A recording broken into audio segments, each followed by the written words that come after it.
On rare occasion, I decide to do a review of a movie that isn't streaming on Hulu or Netflix and wasn't recently in theaters. And this movie is One Flew Over the Cuckoo's Nest. Why am I watching this? Well, it was playing on Turner Classic Movies recently, and I ain't seen it before. So I recordificated it on the DVR, sat through it, and now you have to hear what I think. Because this movie, prior to Silence of the Lambs, won all the major Oscars. I think it's the second movie to do that after it happened one night. This is Best Director, in this case Adapted Screenplay, Best Picture, Best Actor, Best Actress. The big five. And my dad's like, oh, you need to watch that sometime. So I'm like, okay, fine, whatever. So here we are. I can't remember who the director is. And frankly, I don't think it's that important. I'll get to that later. Jack Nicholson is this guy McMurphy, troublemaker in prison. He is not wanting to do his work camp thing. This is like 1963. Sounds like maybe he was in a chain gang. Doesn't want to do that. So he gets them to think maybe he's insane. Why don't they take him to the mental hospital? So he's chilling out over there. Hangs out with guys such as the voice of Chucky in his feature film debut. Also Danny DeVito, early role for him. Hell, I'm Danny DeVito's age in this movie, and that freaks me the hell out. And Christopher Lloyd, Marty. I think there's a part where he said something like Marty, and I had to rewind it a little bit. Did he just say Marty? And no, he didn't. But anyways, yeah. So he's a bit of a troublemaker. Seems to pick on this guy, Big Chief. Large Native American, 6'5", heavy dude. Seems to give everybody a hard time, ruffle their feathers. But in a lot of ways, he helps them out. I mean, there's a guy who wants some smokes. He breaks open this area, gets the guy some smokes, know what I mean? Tries to teach him that there's more going on in life than just the confines they live in. Little things like that add up for them. But Nurse Ratchet's kind of there to dissuade all this. He wants to watch the World Series. She's like, okay, we'll have a vote. Well, only 3 people wanted to watch World Series, so they don't proceed. Then he gets everybody in his little talking group to vote the next day that they want to watch the World Series Game 2. And she's like, nope, that's not enough. It's only a tie. You know why? Because there's actually more people in this ward, and you didn't ask them. So then he has to ask all these guys who aren't even checking in to hear the conversation. They're that far out of it. So he asked them, no one wants to raise their hand. Outside, and this is a pretty lenient place, man. Pretty chill if you behave yourself. But who is to say what behaving is, right? Outside, he gets to play basketball. Teaches Big Chief how to play basketball. Saying, hey, under the rim, that's really your place to shine, baby. So that works out for him. In some regard, anyhow. But,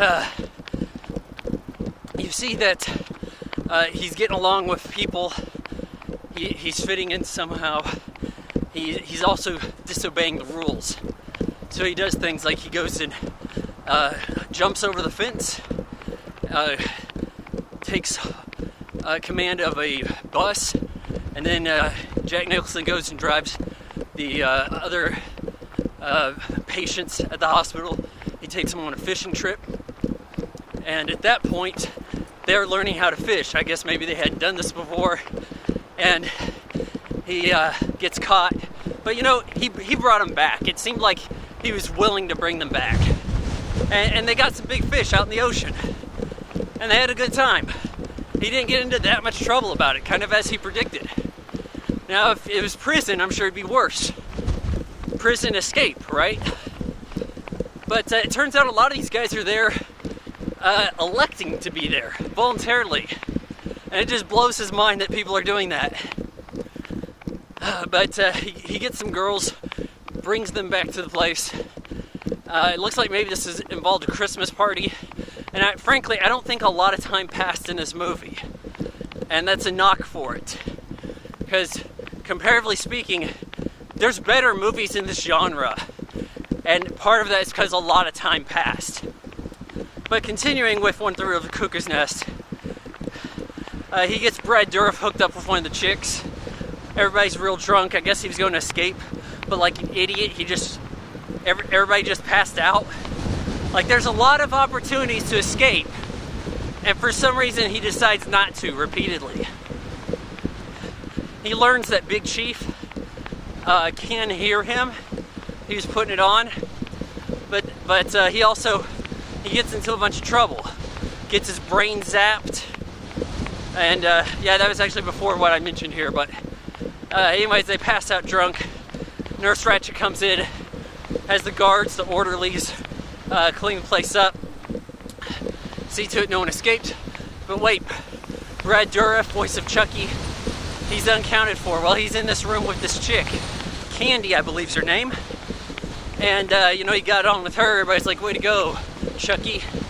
They don't actually say that, but you know what I'm saying. And then I'm going to try to make a turn here. He's getting reprimanded for this. It's not looking very good for him.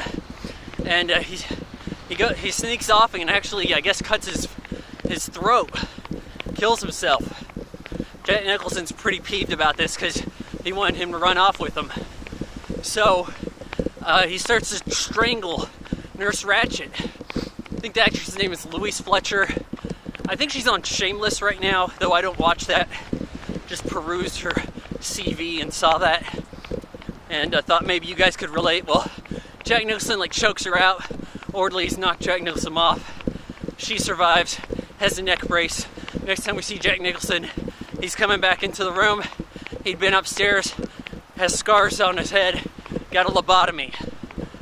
Chief notices this, says, I'm not going to leave you here like this.